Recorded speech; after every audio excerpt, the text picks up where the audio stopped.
Welcome to NAC TV Reads the News, and this week it's the Neepawa Press, Wednesday, February 22nd. And if you're viewing our broadcast over the airwaves on channel 12 or 30 or MTS or Bell Express View, welcome. And this week's paper has a lovely picture of a young lady on the front. Local idea takes flight. Pardon me. By Kate Jackman Atkinson. For one young Neepawa artist and entrepreneur, what started as a small idea has really taken flight. At last fall's What's the Big Idea, Kennedy Baker, a grade 12 student at NACI, pitched her new business venture, Ken's Custom Kicks. She came away from the entrepreneurship conference and competition as one of the 4 prize winners, taking home a $3 award from the Minnedosa and Beautiful Plains Credit Unions for the best overall idea, as well as the award she left with proof that she might be able to turn her passion for art into a career. The business came to be almost by accident, Baker explains. I've always loved art, especially painting, sketching, and drawing. And I've painted lots, drawn for years, and I've also created logos as well as many other items just for fun. The idea of translating this art onto footwear began when she saw a pair of shoes for the old Vancouver Millionaires hockey team. The team played between 1911 and 1926 and won the Stanley Cup in 1915. When she couldn't find a place to purchase the shoes, she decided to make her own. The shoes generated an unexpected response. People started seeing my Vancouver shoes, and I got asked a lot where I bought them. Once I said I made them, it turned into a lot of requests to make shoes for people. With What's the Big Idea coming up, she explains, I went for it, pitching her idea to the judges. For Baker, pitching her idea was a nerve-wracking and scary experience. If anyone knows me, they know I'm not a public speaker or the center of attention. So to get up on a stage and present was so out of my comfort zone, she explained. But in the end, it was a positive experience. It was fun and exciting, and I met lots of people, she said, adding, the day went well and was very interesting, and I was surprised that I was lucky enough to have won Idea of the Day. As with many business ventures, Baker's has taken a turn in an unexpected direction. When my mom posted the Vancouver shoes on social media, a gentleman who works for the Winnipeg Jets saw them and requested a Jets pair, she explained. This happened in the lead up to What's the Big Idea. Baker made the Jets shoes. I sent him a picture of the Jets shoes I made him, and he really liked them, and we set up a meeting to bring the shoes in, said Baker. Following What's the Big Idea, Baker met with him at the True North Sports and Entertainment offices to present the shoes in person. The feedback was positive. He thought the shoes were great and was excited. And the photograph of Kennedy, taken by Jody Baker, shows Kennedy Baker of Ken's Custom Kicks. She stands with her hand-painted shoes in the Winnipeg Jets gear store at the MTS Center. And they're just above her head on a shelf, very clearly showing against the dark blue t-shirt. Jets t-shirt. We continue on page 8 with the headline, I have certainly had the time of my life. There was a Jets game starting shortly. He asked if it would be okay to put the shoes into the Jets gear store at the MTS Center, she explained. His idea was to gather feedback about potential interest in the Jets shoes and gauge reaction from both staff and game day customers. It was so cool to see him place my shoes up on a shelf in the Jets store. I was pretty happy, said Baker. With the shoes on display in the store, Baker and her family went back to the office to finish up the meeting. The meeting ended on a positive note, with Baker receiving the first purchase order for her shoes and a promise to stay in touch. As they were in Polo Park shopping, Baker received a text saying that the shoes had sold before the first period was even finished. "I couldn't believe it," she said, adding that she was told the reaction from staff and customers was great. Many people tried the shoes on, and she was told they were bought immediately by the first customer they fit. "Because of the timing of how everything has gone, I have not even yet had a chance to make a custom pair for anyone else, despite many inquiries," explained Baker. With the positive feedback from Jets fans and staff, Baker is seeing where this might take her and her business. "We've been in discussions with the gentleman from the Jets to partner together in this venture," adding that they recently met with a Winnipeg-based importer and distributor. Their discussions have included topics such as the various styles of shoes possible, how they would be made, and a yearly design change.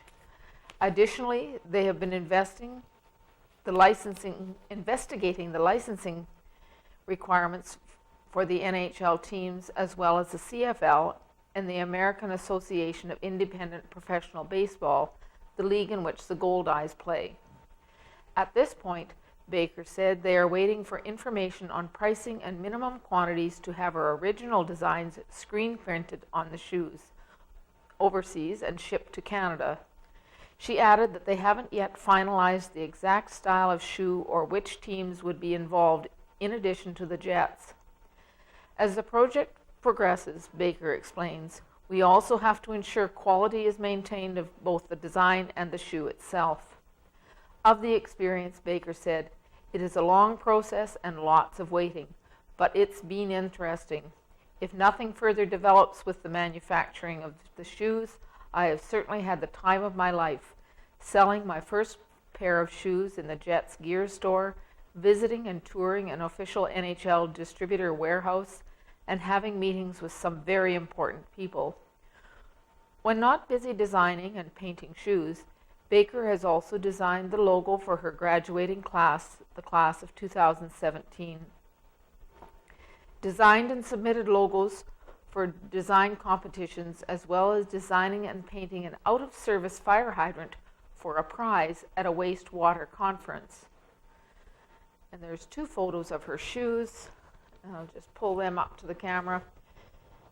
The first one is of the Vancouver Millionaires shoes that kick-started Ken's Custom Kicks. And to the right, the Winnipeg Jets shoes that Kennedy Baker made for the team. And they sold before the end of that first period. As the future of Ken's Custom Kicks unfolds, Baker is also kept busy finishing up grade 12, playing hockey, working part-time, and trying to figure out plans for next year for school. One thing she knows is that it will definitely be art-related. So, exciting time for one of our grade 12 students. At the bottom corner of the back page is a picture that from my Neepawa, that Nancy White snapped this picture of a beautiful pileated woodpecker who is a frequent visitor to a tree on 2nd Avenue in Neepawa. So thank you to Nancy White for that photo. And if you watch, if you don't see the woodpecker, you can certainly see evidence. And it's here, it says, "What's your Neepawa?" We're asking readers to share with us their pictures of past and present Neepawa.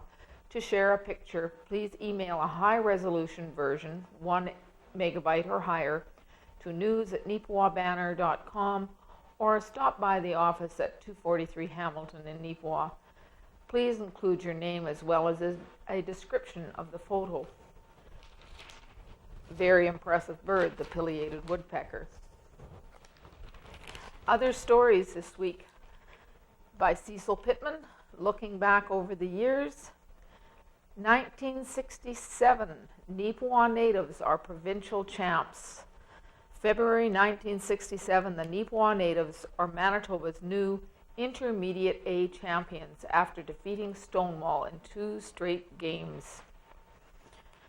50 years ago, for the first time since 1949, a Neepawa hockey club has reached the provincial Intermediate A hockey finals. Sunday afternoon at Thompson Arena, Neepawa natives ventured their second successive victory over Thompson Hawks 6-3 to close out the semi-final series and advance to the AMAHA final against Stonewall, which they closed out in 2 straight games. Back in 1937 and in 1949, when the town also had Midget B and Bantam B provincial championships, the intermediate trophy came to Neepawa. In 1947, a Neepawa intermediate team reached the final and lost to the Boston Alouettes in Winnipeg. So if you get a chance to pick up a copy, I'm sure there's people that you will recognize in that. We'll come back to looking back over the years in a little bit. Good to look at thumbs up and thumbs down on page 3. Readers submit submissions. They must include their name and the submissions under 100 words. 2 thumbs up. Thumbs up to anyone putting out feed for the deer. Our cedars don't look too nice, but the deer do. Also, thumbs up to the crew clearing snow from the streets. Good job. That's Alice and Jake DeBeer from Neepawa. And a thumbs up from Marie Angers. Thumbs up to one of our local dentists. After one of our recent heavy snowfalls, I was trying to shovel the snow and chip away the ice underneath. A truck pulled up from the side of the street. A young man got out and ran through the deep snow saying, "Can I help you?" I hadn't seen him coming my way, and I didn't want to admit I couldn't do the job. I was amazed when he took the time to stop and offer his help. Thanks so much, Dr. Fedorowicz. You made my day. Another one that I'll come back to on page 3 in a bit. But on page 4, and there is a Buds in Bloom Looking to Grow by Owen Devereaux. And there's a photo that Owen has taken. The board of Buds in Bloom are hoping to build a second location to go along with their existing facility on Hamilton Street in the photo. The new space would allow them to assist more families in need of daycare services. And the ongoing search for extra space continues for Buds in Bloom Daycare. The facility, which currently operates out of the 4,400 square foot location on Hamilton Street in Neepawa, has been working for over 2 years on a multi-phased expansion plan. On Tuesday, February 7th, staff and board members provided an update to the Neepawa Town Council on their progress. As part of that presentation, board member Marla Steen first shared some background details with the councillors on the operation. Buds in Bloom is currently licensed for 52 children, subcategorized into 8 infant slots, 32 openings for preschool-aged children, and 12 spots for school-aged children. They currently employ 13 staff members. From this starting point, Steen shifted attention to the rapidly growing need within the community for more available childcare spaces, noting that parents must first sign up with the Manitoba Online Childcare Registry in order to secure a place for their child. For Buds in Bloom alone, there is a current waiting list of 45 children hoping to find a spot. Steen noted that the backlog is a growing concern for families in and around Neepawa and will only get worse. Due to the rapid growth in Neepawa in recent years, there are critical shortages for daycare in our community. According to the Manitoba Online Child Care Registry, there are only 6 licensed daycare providers within Neepawa and surrounding area, with 2 scheduled to close later this year, stated Steen. Many parents have become frustrated with the wait times and are simply giving up on the wait lists. Some parents have chosen to deal with it by working night shifts when possible or driving their children to daycares out of the town. To combat the trend, Buds and Bloom developed a two-phase expansion plan to help alleviate the daycare shortage problem. Phase 1 looks to establish a temporary location for a before and after school program with an anticipated start date of September 2017. Then relocate the school-age program to an off-site location. That would enable them to increase the program by 15 children, with a relocation for 3 additional school-age and 12 preschoolers off the current waiting list. While board members and staff have been working to find a temporary location for a before and after school program for over 2 years, it's been a difficult search as there are very specific provincial mandated requirements that must be followed. Several local options that have already been explored either don't have available space, NACI, HMK, or can't comply with the required guidelines, local churches' existing available business locations. Recently, Buds and Bloom found an organization that is willing to look at the possibility of renting them space for a temporary location and are working through the licensing requirements. Unfortunately, this proposed location is not within walking distance to the school, requiring busing via Beautiful Plains School Division. Phase 2 of the plan would see Buds and Bloom obtain land to build a second location that would include infant and school-age spots to reduce the waiting list for quality licensed daycare in Neepawa and the surrounding area. In an interview with the Neepawa Press after the presentation, Steen indicated that finding a location remains the priority. We're actively pursuing land. If something comes up that meets our needs, we'll access it. But at this point, we do not have any land singled out. Neepawa Town Council made a few suggestions on possible locations to explore. We're in the process of tracking down details on those properties. The next meeting for the Buds and Bloom board is on the 1st of March, so that'll be something we'll be able to discuss as a board, stressed Steen. But our big thing is to locate land that we'll be able to build a building on. Once the purchase of land is done, then we'll move into the funding part. It's a huge undertaking for a non-profit like us. We'd be looking for grants, doing some type of major fundraising effort, but at this point, it's more important to focus on getting that land.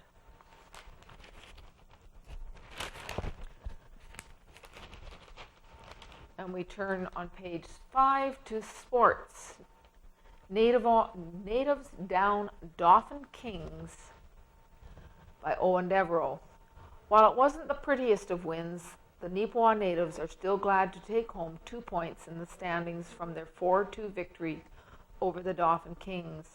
The game, played Wednesday, February 15th at the Yellowhead Centre, would see Neepawa get off to a slow start, allowing several early opportunities to their opponents. Fortunately, luck was on the native side as a seemingly harmless shot towards the Dauphin goal was lost by the goaltender and ended up in the back of the net. Riley Vauteur picked up the goal on this unexpected turn of events. A little less than 90 seconds later, an end-to-end effort from Ashton Anderson resulted in another goal. Anderson's solid rush and well-timed pass created a chance for line mate Nolan Richards, who made no mistake in putting the puck past Kings goaltender Brandon Holtby.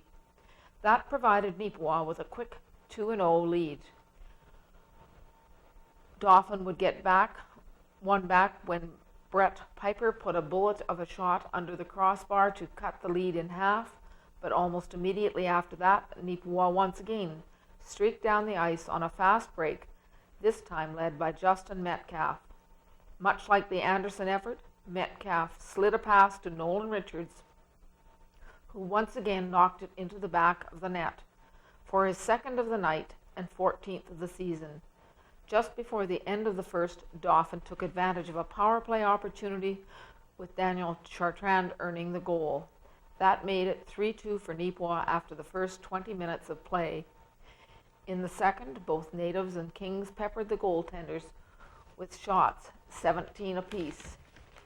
It was only another lucky break for Neepawa that ended up in the back of the net, as Reagan Buchanan was able to slip one past Holtby while killing off a penalty. That was his 13th goal and 34th point of the season, and gave the home side a 2-goal cushion to work with heading into the third. In the final 20 minutes, Neepawa kept all of Dawson's efforts under control, keeping the Kings bogged down in the neutral zone. Dauphin would control most of the play in the final few minutes as Neepawa took a late penalty, but were unable to capitalize on their chances until there was just 23.9 seconds left on the clock. Brett Piper scored his second of the night and 5th of the season, but it was simply too little too late as Neepawa held on to the win.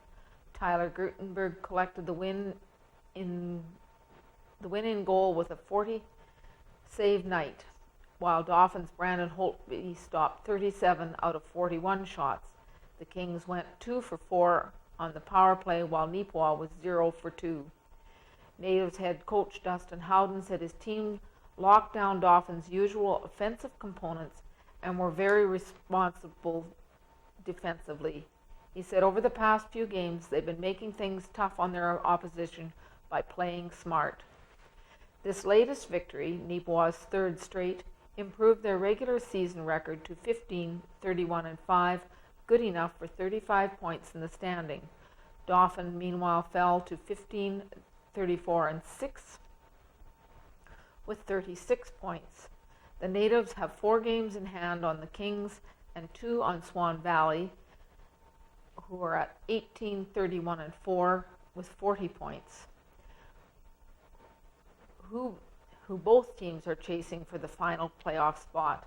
The next home game is Wednesday, February 22nd versus the Wayway-Sakapo Wolverines. Opening face-off is set for 7:30 p.m.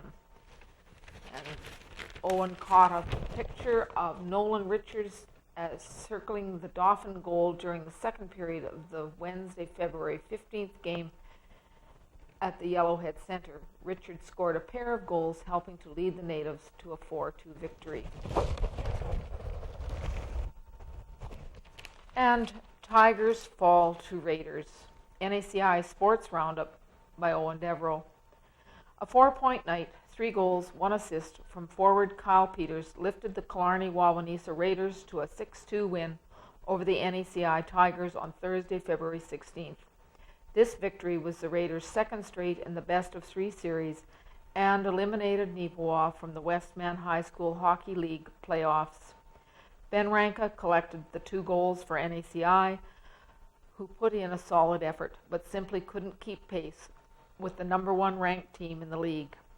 The previous game in Killarney, the Raiders doubled up on the Tigers 6-3. In varsity basketball, a victory, a 27-point performance from JV Posadas helped power the NACI Tigers varsity basketball team to a solid 63-53 win over William Morton Warriors. Dylan Neufeld came up big as well for NACI in their Zone 7 playoff opener with 15 points. NACI's next opponent will come from the Minnedosa-McGregor Showdown. Results from that contest were not available before the press publication deadline. JV squads go 1-1. There was mixed playoff results for the NACI Tigers junior varsity basketball teams on Monday, February 13th. The boys JV earned a 63-37 decision over Carberry Cougars, while the girls side was upended by the Minnedosa Chancellors 37-35. In the JV girls showdown, the Neepawa held the lead for the majority of this closely contested battle. In the final 3 minutes, however, Minnedosa was able to claim the lead and hold on for the remainder of regulation. And that continues on page 7, where it says, in the boys' contest, NACI jumped out to a quick start, taking control in the first quarter and establishing a solid 21-5 lead after the first quarter.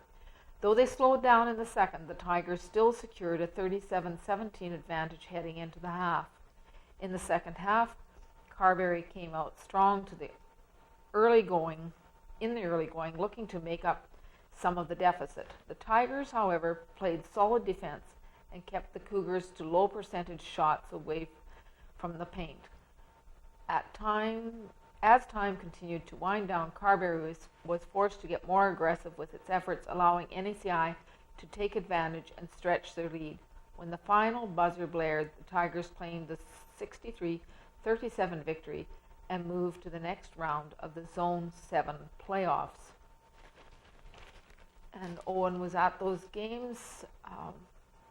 Above the two photos that Owen has published, mixed results for NACI Tigers. The top photo, the NACI boys varsity basketball collected a solid 63-53 victory over William Morton Thursday, February 16th. And the bottom photo, the Tigers hockey team was unable to get past Killarney-Wawanesa Raiders, falling in the best of three series, 2-0.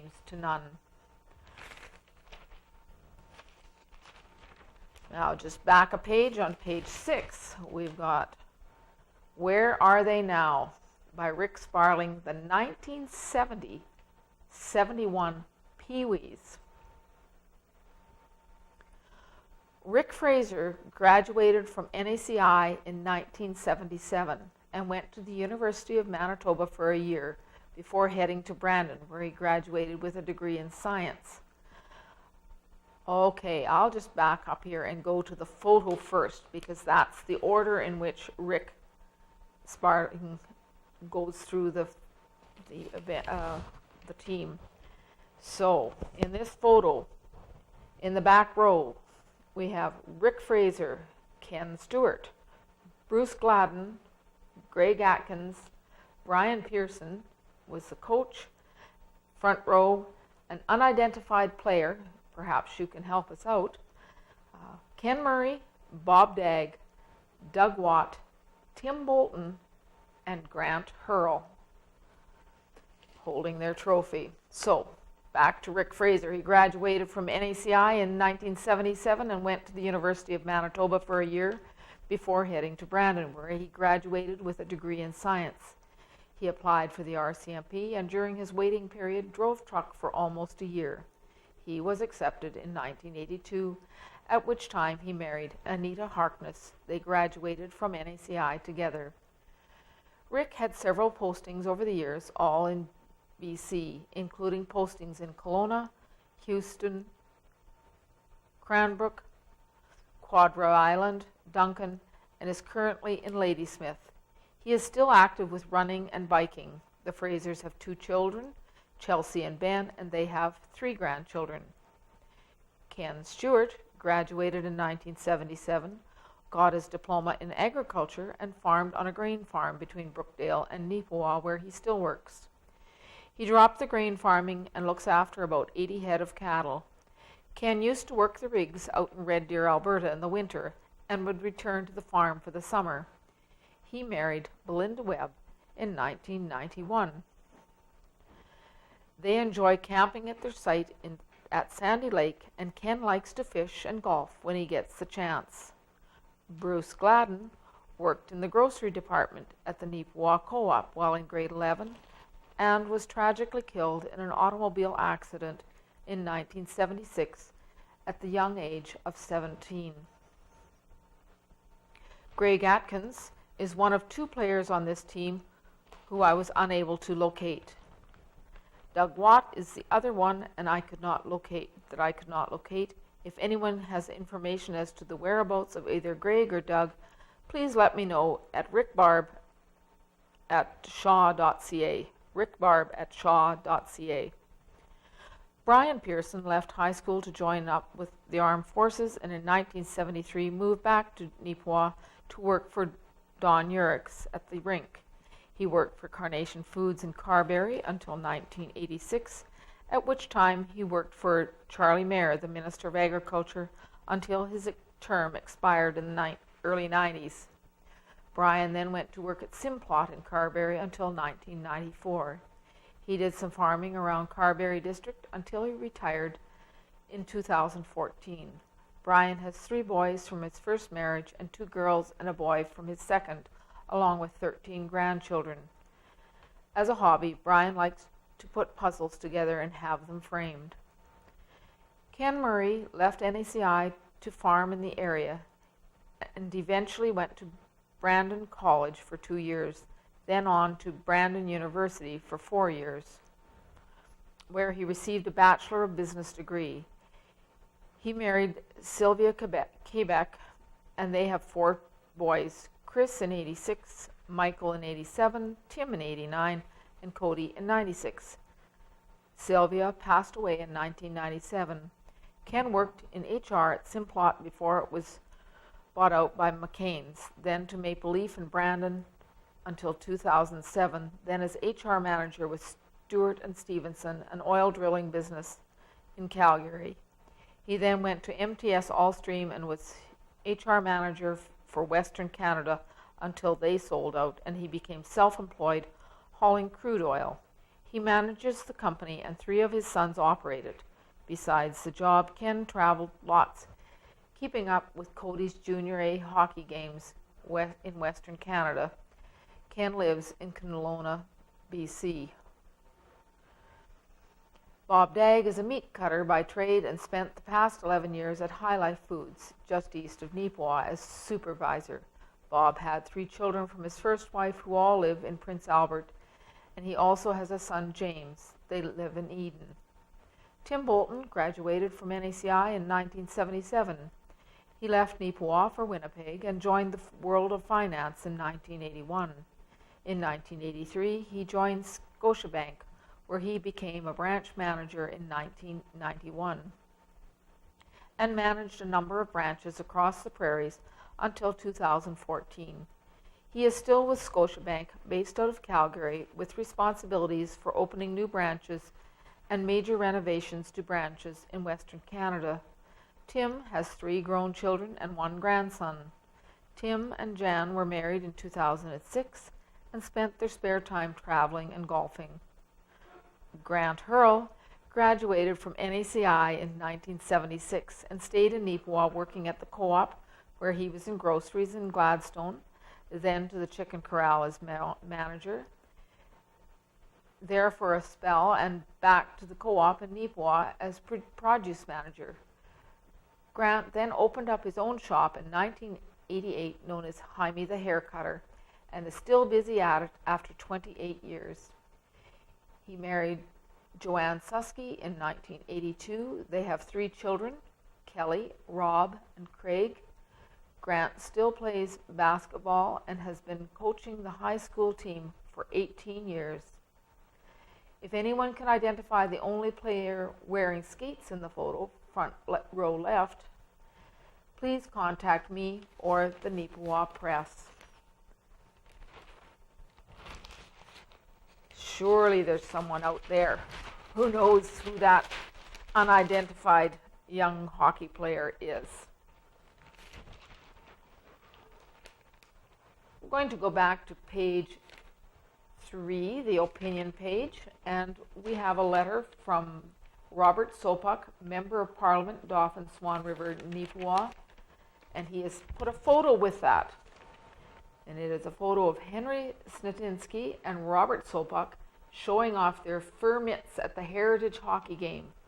Snitinsky's are made of badger fur and Sopuck's of skunk. And even at a distance, those mitts are quite clearly skunk. And he says, every time I drive around our constituency, I'm reminded how beautiful and unique our area of Canada is. This was the case yet again when I attended Winter Adventure Weekend in Riding Mountain National Park with my wife, Caroline. The annual event was kicked up a notch in celebration of Canada's 150, with a heritage hockey game played on Clear Lake. Park staff wore replica jerseys and socks to match the team photo that ran on February 11th, 1933 in the Winnipeg Free Press. and featured future NHLer Turk Broda as the goalie. Roughly 400 people stopped by to take in some of the game and the showcase of a bit of the park's history. During the Great Depression, Conservative Prime Minister R.B. Bennett earmarked some federal money to start work relief projects for the growing number of unemployed Canadians. A portion of this money was used to establish work camps in 6 national parks. Riding Mountain became home to more than 1,000 men in 10 camps between 1932 and 36. Their hard work built the Visitor Center, Administration Building, and the East Gate that are still seen in the park today. In the winters, some of these relief workers cleared off a section of ice on Clear Lake and formed a hockey team to play against the teams from neighboring communities. The game, played on February 11, 2017, featured current park staff as the Relief Camp All-Stars and some local honor roll players as the Dauphin Kings. It was a great game and an excellent way to honor those who first worked so hard to make RNMP what it is today. Winter Adventure Weekend also included Parks Canada green screen photos, guided snowshoeing and cross-country skiing, tobogganing, skating, fat biking, beaver tails, and a winter scavenger hunt, and maple rolling. Riding Mountain National Park is a unique destination in our own backyard, and we are fortunate to have it. Proximity to the park is one of the reasons I decided to move here, and now I am proud to support it as both the Member of Parliament for this area and the Conservative critic for Wildlife Conservation and Parks Canada. The park itself is also the core protected area of the UNESCO Riding Mountain Biosphere Reserve, the only United Nations recognized location in Manitoba. To celebrate Canada 150, the Biosphere Reserve has kicked off a monthly photo contest with 150 reasons to visit in 2017. In addition, Parks Canada is offering free entry into all their national parks and national historic sites, including Riding Mountain. We are blessed to live in such a beautiful and distinctive area of Manitoba and Canada. I encourage each of you to take advantage of this year's free entry and explore the nature and history that Riding Mountain National Park has to offer. In fact, don't just explore it once. I encourage you to go many times this year and see what the park has to offer during every different season. I guarantee you will not regret it. Robert Sopuck. And I think that leaves us to read more of Looking Back Over the Years on page 2. 80 years ago today, Tuesday, February 23rd, 1937, last Friday, the Neepawa Winter Club held another of their semi-monthly meetings. About 40 young people met at Brooker's and from there hiked to Howden's Hill, where 2 hours or more were spent skiing and tobogganing. When all were feeling a little the worse for the strenuous exercise, they returned to the club rooms, where hot dogs and coffee were served. After the last crumb had been stowed away, dancing came next on the program, with music supplied by Vern Lord and Al Brooker. 1947. 70 years. Public Works estimates many improvements in the coming year. A special meeting was held on Monday, February 17th, where Council took into consideration a list of public works to be carried out over a period of time, depending on the available supplies of material and labor. The costs mentioned are not to be taken as official estimates, but are based on probable costs only. 1. Bridges, $5,000. 2. Road north on Broadway, $3,000. 3. Street and road maintenance, $6,500. 4th, rink improvements, $3,000. 5. Concrete bases for lighting standards, $250. 6. Hard surfacing streets, $8,700. 7. Lighting standards, $5,000. 8. Sidewalks, $17,000. 9. New fire hall, no figures yet available. Total listed $30,700. The first 5 items will be included in the estimates on the mill rate for 1947. Sidewalk construction is to be on the frontage tax basis. The other items are considered capital expenditures for which a debenture issue might be necessary. In 1957, 60 years ago, Angus McDougall announced that he has purchased the business formerly known as Johnson's Garage and the North Star Service Station, 464 Mountain Avenue. Starting March 1st, he will continue to operate his business at 290 Davidson Street. With the purchase of the new business, Mr. McDougall can now offer front-end service to his customers in addition to Oldsmobile, Chevrolet trucks, and other used cars and trucks at both places of business. In 1967, for the first time since 1949, that one I read, that was the Neepawa's natives are provincial champs. 40 years ago, 1977, people often worry inwardly that perhaps things aren't as they should be, either mentally or physically, with themselves or their family. But because they aren't sure what the trouble is or who to go to for help, they wait until their problem gets bad enough to need treatment. Then, after all the damage has been done, they turn to a doctor or a counselor to see how they can repair it. At the Neepawa Health Unit, the key word is prevention medicine. They're in the business of trying to stop problems before they start, whether they involve family relationships or keeping their teeth clean.